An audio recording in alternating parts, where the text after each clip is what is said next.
हरिद्रा म्हणतेच हळद होय.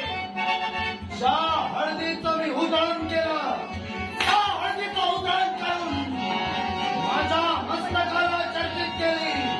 हीच हळद याचा पुढं देवतांच्या शुभ कार्याला प्राधान्य दिला जाणार आहे आणि देवतांच्या शुभ कार्याला ती पूजनीय मानली जाणार.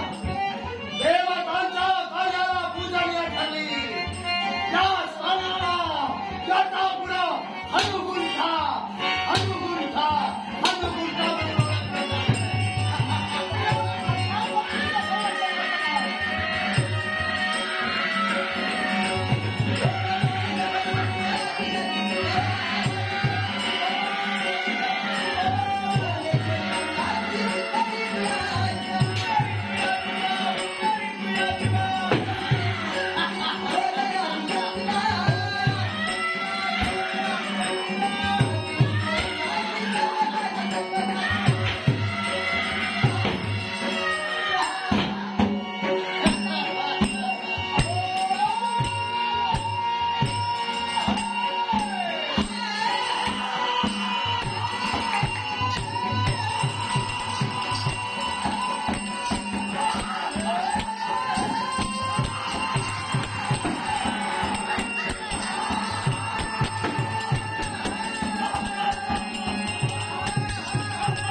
माझ्या मस्तकी येतात तप्त झालेला जठराग्नी क्षणाला शांत झाला. कळायस तू हिंगळा माता म्हणतात मला माते प्रणाम. कल्याण सांग माझा जन्म कसा आणि कोणत्या कारणास्तव या माझा जन्म झाला हे जन्माचं रहस्य मला कळावं.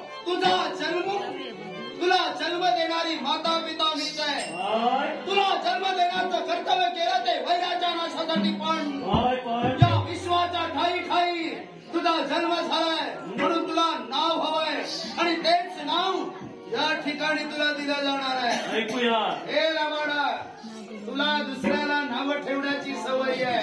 चांगलं की वाईट? चांगलं म्हण वाईट म्हण पण निष्पन्न चांगलंच होतं. हे तुझ्याकडून निष्पन्न चांगलंच होतं.